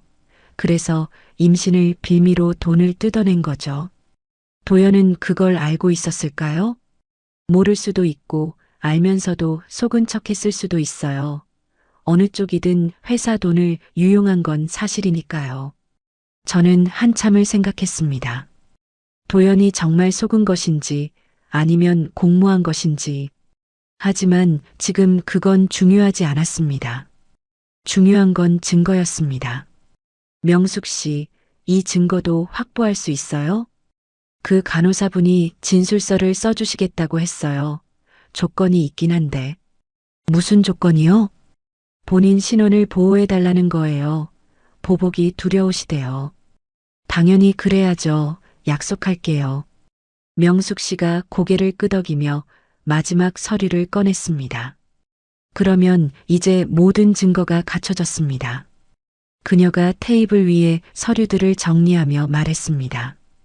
유령회사 8억 횡령건, 법인카드 사적 유용건, 오피스텔 계약건, 그리고 임신 조작건까지요.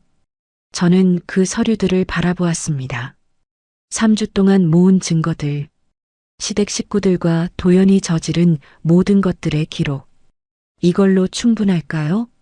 충분하고도 남아요. 명숙 씨가 말했습니다. 형사 처벌은 물론이고 민사배상까지 받아낼 수 있어요. 이혼 소송에서도 완전히 유리해요. 저는 깊이 숨을 들이쉬었습니다. 그러면 이제 시작해야겠네요. 어떻게 하실 건가요? 저는 잠시 생각했습니다. 그리고 결심했습니다. 저쪽에서 이사회를 소집한다고 했어요. 거기서 저를 해임하려고요. 네, 알고 있어요. 그 자리를 이용할 거예요. 명숙 씨가 눈을 크게 떴습니다. 무슨 말씀이세요? 저쪽이 저를 몰아붙이려고 가족을 다 모을 거 아니에요. 그 자리에서 전부 끝낼 거예요. 저는 담담하게 말했습니다. 증거를 다 공개하고 경찰에 신고하고 한꺼번에 처리할 거예요. 명숙 씨가 저를 바라보았습니다. 그녀의 눈에 놀라움과 존경이 섞여 있었습니다. 사장님, 대단하세요. 대단한 게 아니에요. 저는 창밖을 바라보며 말했습니다. 그냥 더 이상 당하고만 있기 싫은 거예요. 내 삶은 내가 지킬 거예요. 카페를 나서며 저는 다짐했습니다. 이틀 뒤 이사회. 그곳에서 모든 것이 끝날 것입니다. 저를 배신한 사람들의 가면이 벗겨질 것입니다. 그리고 저는 다시 시작할 것입니다. 20해 전처럼, 아무것도 없던 그때처럼. 하지만 이번에는 다릅니다. 저는 더 이상 혼자가 아니니까요. 그리고 저는 더 이상 당하기만 하는 사람이 아니니까요. 이사회 당일 저는 평소보다 일찍 회사에 도착했습니다. 회의실 창문으로 아침 햇살이 쏟아지고 있었습니다. 저는 거울 앞에 서서 옷매무새를 정돈했습니다. 검은색 정장에 흰색 블라우스, 단정하지만 단호한 인상을 주는 차림이었습니다. 명숙 씨가 회의실 문을 열고 들어왔습니다. 사장님, 준비 다 됐습니다. 경찰 쪽은요? 제가 연락드린 대로 대기하고 있습니다. 신호 주시면 바로 올라옵니다. 저는 고개를 끄덕였습니다. 변호사님도 건물 로비에서 기다리고 계세요. 고마워요, 명숙 씨. 이길 수 있어요, 사장님. 명숙 씨가 제 손을 잡았습니다. 그 온기가 저에게 힘을 주었습니다. 10시 정각 회의실 문이 열렸습니다. 시아버지가 먼저 들어왔습니다. 그 뒤로 시어머니, 신우이 남편, 그리고 마지막으로 도연이 들어왔습니다. 도연의 옆에는 낯선 여자가 있었습니다. 젊고 화장이 진한 여자, 최수빈이었습니다. 저는 심장이 쿵 내려앉았지만 내색하지 않았습니다. 저들이 그녀를 데려왔다는 것은 저를 더 압박하려는 의도였습니다. 다들 앉으세요. 시아버지가 마치 자신이 주재하는 것처럼 말했습니다. 모두가 자리에 앉았습니다. 저와 시댁 식구들이 긴 테이블을 사이에 두고 마주 앉았습니다. 명숙 씨는 제 옆에 조용히 서 있었습니다. 자, 시작하지. 시아버지가 입을 열었습니다. 정혜야, 오늘 너한테 마지막 기회를 주려고 이 자리를 마련했다. 마지막 기회요? 그래, 순순히 지분 40%를 넘기고 보상금 20억을 지급하면 우리도 더 이상 문제 삼지 않겠다. 시어머니가 덧붙였습니다. 그게 싫으면 내가 회사 돈 빼돌린 증거 가지고 경찰에 신고할 거야. 선택해. 저는 그들을 바라보았습니다. 얼마나 당당한지, 얼마나 뻔뻔한지, 남의 것을 훔쳐놓고 오히려 주인을 협박하는 모습이. 제가 회사 돈을 빼돌렸다고요? 그래, 증거 다 있어. 신우이가 서류 봉투를 테이블 위에 내려놓았습니다. 언니가 사적으로 사용한 법인카드 내역, 개인 계좌로 송금한 내역 다 있어. 저는 그 서류를 펼쳐보았습니다. 조작된 서류였습니다. 제 이름으로 위조된 결제 내역과 송금 기록. 이거 다 조작이잖아요. 조작? 무슨 소리야? 우리가 왜 조작을 해? 도연이 비웃었습니다. 증거가 있으니까 보여주는 거지. 넌 이제 끝이야. 저는 도연을 바라보았습니다. 8년을 함께 산 남편. 이제는 완전히 낯선 사람이 되어버린 그 얼굴. 그 옆에 앉은 최수빈이 저를 비웃는 듯한 눈으로 쳐다보았습니다. 정혜 씨죠? 수빈이 입을 열었습니다. 저 도연 씨 아이 임신했어요. 곧 엄마가 된다고요. 그녀가 배를 쓰다듬었습니다. 도연 씨가 책임지겠다고 했어요. 그러니까 언니는 깔끔하게 물러나시는 게 좋을 것 같아요. 저는 그 순간 웃음이 나왔습니다. 참지 않고 소리내어 웃었습니다. 왜 웃어? 도연이 인상을 찌푸렸습니다. 재밌어서요. 저는 웃음을 멈추고 자리에서 일어났습니다. 여러분이 저한테 증거가 있다고 했죠? 저도 증거가 있어요. 저는 명숙 씨를 바라보았습니다. 명숙 씨가 준비해둔 서류 뭉치를 테이블 위에 올려놓았습니다. 이게 뭐야? 시아버지가 눈을 가늘게 떴습니다. 유령회사 3개의 등록 정보와 실소유주 명단입니다. 저는 첫 번째 서류를 펼쳤습니다. 첫 번째 회사 실소유주, 강철호, 시아버지 성함이시죠? 시아버지의 얼굴이 굳었습니다. 두 번째 회사, 박순자, 시어머니 성함이시고요. 시어머니가 입을 벌렸다 닫았습니다. 세 번째 회사, 신우이 남편 명의입니다. 신우이와 그 남편이 서로를 바라보았습니다. 이 세 회사에 지난 2년간 지급된 외주비 총 8억 2천만 원. 하지만 이 회사들은 실제로 작업을 한 적이 없어요. 서류상으로만 존재하는 유령 회사입니다. 회의실이 조용해졌습니다. 저는 두 번째 서류를 펼쳤습니다. 그리고 이건 관리부장 강도연 씨의 법인카드 사용 내역입니다. 도연의 얼굴이 창백해졌습니다. 고급 레스토랑, 호텔, 백화점, 그리고 오피스텔 계약금과 월세, 총 1억 3천만 원. 저는 수빈을 바라보았습니다. 최수빈 씨가 살고 계신 오피스텔이에요. 우리 회사 법인 계좌로 결제됐죠. 수빈의 얼굴에서 비웃음이 사라졌습니다. 그리고 마지막으로 저는 세 번째 서류를 꺼냈습니다. 최수빈 씨의 임신에 대해서요. 도연이 자리에서 벌떡 일어났습니다. 그건 내가 상관할 일이 아니야. 상관할 일이에요. 회사 돈으로 산부인과 비용까지 냈으니까요. 저는 담담하게 말을 이었습니다. 그런데 이상한 점이 있어요. 강도연 씨는 난임 진단을 받았습니다. 회의실에 정적이 흘렀습니다. 자연 임신이 거의 불가능하다는 진단이요. 병원 검사 결과지 여기 있습니다.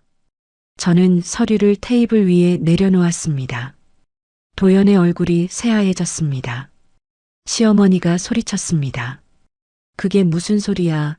도연이가 난임이라니. 어머니는 모르셨군요. 저는 시어머니를 바라보았습니다. 아드님이 숨기고 계셨나 봐요. 수빈이 자리에서 벌떡 일어났습니다. 그건 잘못된 거예요. 저 진짜 임신했어요. 정말요? 저는 네 번째 서류를 꺼냈습니다. 그러면 이건 뭔가요? 최수빈 씨가 다니신 산부인과 불법 의료 행위로 조사받은 곳이에요. 가짜 임신 확인서 발급으로요. 수빈의 얼굴이 일그러졌습니다. 그리고 그 병원에서 일하던 간호사의 진술서입니다. 저는 마지막 서류를 내밀었습니다. 최수빈 씨가 돈을 주고 가짜 임신 확인서와 조작된 초음파 사진을 받았다고 증언했어요. 회의실이 아수라장이 되었습니다. 거짓말이야. 수빈이 소리쳤습니다. 도연 씨, 뭐라고 해요? 내가 진짜 임신한 거 당신이 제일 잘 알잖아. 도연은 아무 말도 하지 못했습니다. 그의 얼굴에는 공포와 분노가 뒤섞여 있었습니다. 이게 다 조작이야. 시아버지가 테이블을 쳤습니다. 내가 우릴 모함하려고 꾸민 거지. 조작인지 아닌지는 경찰이 판단할 거예요. 저는 냉정하게 말했습니다. 명숙 씨가 핸드폰을 들어 전화를 걸었습니다. 네, 올라오세요. 잠시 후 회의실 문이 열렸습니다. 경찰 4명이 들어왔습니다. 뭐야 이게. 신우이가 비명을 질렀습니다. 강철호, 박순자, 강미정, 강도현, 최수빈. 경찰이 이름을 불렀습니다. 업무상 횡령 및 배임 혐의로 긴급 체포합니다. 회의실이 아비규환이 되었습니다. 시어머니가 울부짖었습니다. 이럴 수 없어. 이럴 수 없다고. 신우이가 저에게 달려들려 했지만 경찰에게 제지당했습니다. 언니, 이건 아니야. 우리가 가족인데 어떻게 이래. 저는 그녀를 차갑게 바라보았습니다. 가족이 먼저 저를 배신했잖아요. 도연이 수갑을 차면서 저를 노려보았습니다. 정혜야, 넌 후회할 거야. 두고 봐. 저는 그의 눈을 똑바로 바라보았습니다. 후회 안 해요. 진작 이렇게 했어야 했어요. 수빈은 울면서 경찰에게 끌려갔습니다. 저는 몰랐어요. 도연 씨가 시킨 거예요. 저는 피해자라고요. 그녀는 끝까지 발버둥 쳤지만 소용없었습니다. 회의실이 텅 비었습니다. 저는 창가에 서서 밖을 바라보았습니다. 경찰차들이 건물 앞에 서 있었고 시댁 식구들이 차에 태워지고 있었습니다. 명숙 씨가 제 옆으로 다가왔습니다. 사장님, 끝났어요. 저는 고개를 끄덕였습니다. 끝났습니다. 8년간의 결혼이, 3년간의 거짓이, 그리고 평생 짊어질 뻔했던 배신이 눈물이 흘렀습니다. 슬퍼서가 아니었습니다. 무거운 짐을 내려놓은 것 같은 안도감이었습니다. 명숙 씨, 네, 사장님. 고마워요, 정말로. 명숙 씨가 제 손을 잡았습니다. 저야말로요, 사장님. 창밖으로 햇살이 쏟아졌습니다. 오랜만에 따뜻하게 느껴지는 빛이었습니다. 그로부터 한 달이 지났습니다. 시댁 식구들은 전원 구속 기소되었습니다. 횡령 8억 2천만 원, 배임, 사문서, 위조까지 혐의가 줄줄이 추가되었습니다. 변호사는 실형이 확실하다고 했습니다. 최수빈은 임신 조작 사기와 공갈 혐의로 별도 기소되었습니다. 그녀는 도연에게 모든 책임을 떠넘기려 했지만 공범으로 인정되어 함께 재판을 받게 되었습니다. 도연과의 이혼은 빠르게 진행되었습니다. 유책 배우자인 그에게 재산분할 청구권은 거의 인정되지 않았습니다. 오히려 제가 손해배상을 청구할 수 있다고 변호사가 말했습니다. 저는 배상은 필요 없다고 했습니다. 그냥 깨끗하게 끝내고 싶었습니다. 이혼 서류에 도장을 찍던 날, 저는 아무런 감정도 느끼지 못했습니다. 슬픔도 분노도 후회도 없었습니다.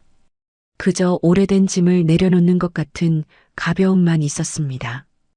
회사는 처음에 술렁였습니다. 대표이사 남편과 시댁 식구들이 한꺼번에 체포되었다는 소식에 직원들이 동요했습니다. 협력업체들도 걱정했고 거래처들도 불안해했습니다. 저는 직원들을 모두 불러 모았습니다. 회사 창고 앞 20해 전 처음 사업을 시작했던 그 자리에서 여러분, 솔직하게 말씀드리겠습니다. 저는 직원들의 얼굴을 하나하나 바라보며 말했습니다. 저는 가족이라고 믿었던 사람들에게 배신당했습니다. 그들은 우리 회사의 돈을 빼돌렸고 여러분의 노력을 훔쳤습니다. 직원들이 조용히 귀 기울였습니다. 하지만 그건 제 잘못이기도 합니다. 가족이라는 이유로 눈을 감았고 믿고 싶은 것만 믿었습니다. 저는 깊이 숨을 들이쉬었습니다. 죄송합니다. 제가 더 일찍 깨달았어야 했는데. 잠시 침묵이 흘렀습니다. 그때 물류팀 박 과장이 앞으로 나왔습니다. 사장님, 그가 말했습니다. 저희는 사장님을 믿습니다. 그 한마디에 여기저기서 고개를 끄덕이는 모습이 보였습니다. 저희 중 대부분은 사장님이 이 회사를 처음부터 만들어 오신 걸 지켜봤습니다. 새벽부터 밤까지 일하시고 어려운 시기마다 월급 안 밀리게 하려고 애쓰시고 박 과장의 목소리가 떨렸습니다. 그런 사장님을 이용한 사람들이 나쁜 거지 사장님 잘못이 아닙니다. 격리팀 막내 직원이 손을 들었습니다. 사장님, 저희가 도울 일 있으면 말씀해 주세요. 회사 다시 일으키는 것 같이 할게요. 영업팀, 물류팀, 관리팀 직원들이 하나둘 목소리를 보탰습니다. 같이 해요, 사장님. 저희 믿어주세요. 저는 눈물이 났습니다. 참으려 했는데 참을 수가 없었습니다. 고맙습니다. 여러분, 정말 고맙습니다. 명숙 씨가 제 옆에서 손수건을 건넸습니다. 그녀도 눈가가 젖어 있었습니다. 그날 이후 저는 회사를 완전히 재정비하기 시작했습니다. 먼저 시댁 식구들이 있던 자리를 정리했습니다. 시아버지의 고문직은 폐지했습니다. 격리팀은 명숙 씨가 정식으로 팀장을 맡았습니다. 영업지원팀은 실력 있는 기존 직원을 승진시켰습니다. 관리부는 외부에서 검증된 전문가를 영입했습니다. 횡령으로 빠져나간 돈은 소송을 통해 일부 회수할 수 있었습니다. 시댁 식구들 명의의 재산을 압류해서 받아낸 것입니다. 전액은 아니었지만 회사 운영에 지장이 없을 정도는 되었습니다. 3개월이 지나자 회사가 안정을 찾기 시작했습니다. 거래처들도 다시 신뢰를 보냈고 새로운 계약도 들어왔습니다. 오히려 내부가 정리되니 일이 더 효율적으로 돌아갔습니다. 비용 누수가 사라지고 의사결정이 빨라졌습니다. 어느 날 저녁 저는 퇴근 후 항구 근처 공원에 갔습니다. 예전에 울었던 그 벤치에 앉았습니다. 하지만 이번에는 울지 않았습니다. 밤바다 위로 배들의 불빛이 반짝였습니다. 20해 전 이 도시에 처음 왔을 때가 떠올랐습니다. 그때도 이렇게 바다를 바라보았습니다. 아무것도 없었지만 꿈이 있었습니다. 지금도 마찬가지입니다. 잃은 것들이 있지만 남은 것들이 있습니다. 회사가 있고 직원들이 있고 명숙 씨가 있습니다. 그리고 무엇보다 저 자신이 있습니다. 더 이상 누군가에게 기대지 않아도 되는 저 자신이. 핸드폰이 울렸습니다. 명숙 씨였습니다. 사장님, 어디 계세요? 항구요, 바람 쐬고 있어요. 저녁 드셨어요? 아직이요. 그러면 나오세요. 오늘 약속한 거 잊으신 건 아니시죠? 저는 웃음이 났습니다. 안 잊었어요. 지금 갈게요. 전화를 끊고 일어섰습니다. 오늘은 명숙 씨와 저녁 약속이 있는 날이었습니다. 이 일이 끝나면 제대로 밥 한 끼 하자고 했던 약속. 걸음을 옮기며 생각했습니다. 가족이라고 믿었던 사람들은 떠났습니다. 하지만 진짜 가족 같은 사람이 곁에 남았습니다. 피가 섞이지 않아도, 법적으로 묶이지 않아도, 함께 싸워주고, 함께 울어주고, 함께 웃어주는 사람. 그런 사람이 진짜 가족인지도 모릅니다. 항구의 바람이 등을 밀었습니다. 새로운 길을 향해 나아가라는 것처럼 저는 발걸음을 내딛었습니다. 20해 전처럼 다시 시작하는 마음으로. 하지만 이번에는 혼자가 아닙니다. 그래서 두렵지 않습니다. 1년이 지났습니다. 시댁 식구들의 재판이 끝났습니다. 시아버지는 징역 4년, 시어머니는 징역 2년의 집행유예, 신우이와 그 남편은 각각 징역 3년을 선고받았습니다. 도연은 징역 5년. 주도적으로 횡령을 이끌었고 증거인멸을 시도했다는 점이 무겁게 작용했습니다. 최수빈은 징역 2년. 그녀는 끝까지 자신은 피해자라고 주장했지만 법원은 받아들이지 않았습니다. 판결문을 받아든 날 저는 아무런 감흥이 없었습니다. 통쾌하지도 슬프지도 않았습니다. 그저 끝났구나 하는 생각뿐이었습니다. 복수는 제가 원했던 게 아니었습니다. 저는 그저 제 것을 지키고 싶었을 뿐입니다. 그리고 그것을 해냈습니다. 오늘은 회사 창립 21주년 기념일입니다. 작년에는 혼란 속에서 지나갔지만 올해는 제대로 챙기기로 했습니다. 직원들과 함께 작은 파티를 열었습니다. 항구가 내려다 보이는 회사 옥상에서 케이크를 자르고 건배를 하고 웃고 떠들었습니다. 저는 한쪽에 서서 그 모습을 바라보았습니다. 명숙 씨가 다가왔습니다. 사장님, 왜 거기 혼자 계세요? 오셔서 같이 드세요. 잠깐 바람 좀 쐬려고요. 명숙 씨가 제 옆에 나란히 섰습니다. 많이 생각하시는 것 같아요. 네, 좀요.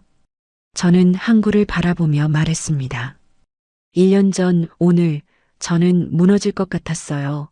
모든 게 끝난 줄 알았죠. 기억해요. 그때 명숙 씨가 없었으면 어떻게 됐을까 싶어요. 사장님 혼자서도 해내셨을 거예요. 글쎄요. 저는 고개를 저었습니다. 혼자였으면 무너졌을 것 같아요. 진짜로요.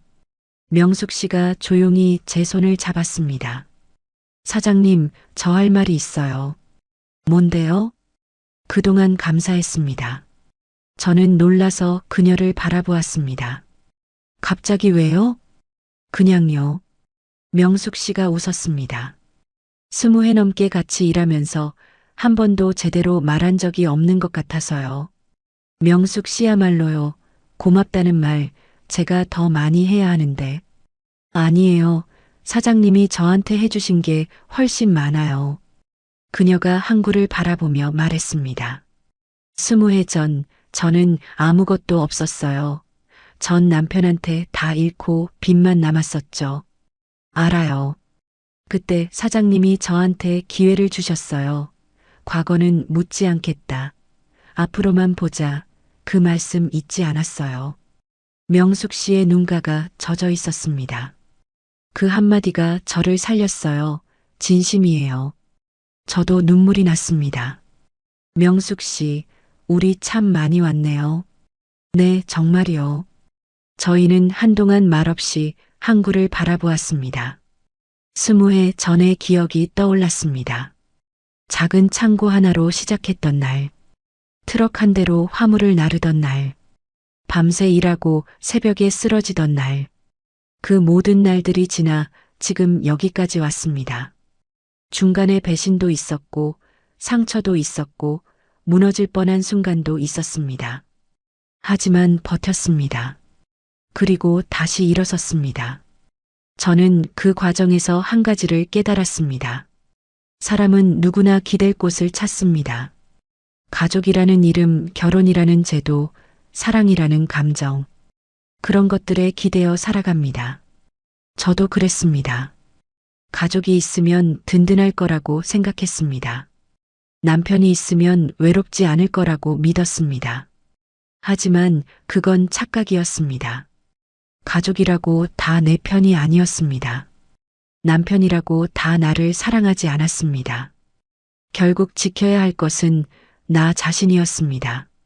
내가 세운 삶, 내가 일군 것들, 내가 믿는 가치들, 그것을 먼저 지켜야 했습니다. 그래야 진짜 내 편인 사람들과 함께 할 수 있었습니다. 저는 직원들을 바라보았습니다. 웃고 떠드는 그들의 모습, 저와 함께 회사를 만들어 온 사람들, 핏줄로 이어지지 않았지만 세월로 이어진 사람들, 그들이 제 진짜 가족이었습니다. 명숙 씨, 네, 사장님, 우리 앞으로도 잘해봐요. 그럼요, 당연하죠. 명숙 씨가 환하게 웃었습니다. 저도 웃었습니다. 오랜만에 마음 편하게 웃는 것 같았습니다. 파티가 끝나고 직원들이 하나둘 퇴근했습니다. 저는 마지막까지 남아 정리를 도왔습니다. 옥상에 혼자 남았을 때 저는 난간에 기대어 항구를 바라보았습니다. 밤바다 위로 배들이 오가고 있었습니다. 20해 전에도 이 풍경을 보았습니다. 그때는 막막했습니다. 앞으로 어떻게 될지 알 수 없었습니다. 지금도 앞으로 어떻게 될지 모릅니다. 하지만 두렵지 않습니다. 제가 저를 믿으니까요. 그리고 저를 믿어주는 사람들이 있으니까요. 저는 중얼거렸습니다. 가족보다 먼저 지켜야 할 건 나와 내가 세운 삶이었어. 그 말이 바람에 실려 항구로 흩어졌습니다. 20해 전 아무것도 없이 시작했던 그 항구로 저는 눈을 감았습니다. 내일도 해는 뜰 것입니다. 내일도 배는 오고 갈 것입니다. 내일도 저는 이 자리에 있을 것입니다. 제가 세운 이곳에서, 제가 지킨 이 삶 위에서 그것으로 충분합니다. 아니, 그것이 전부입니다.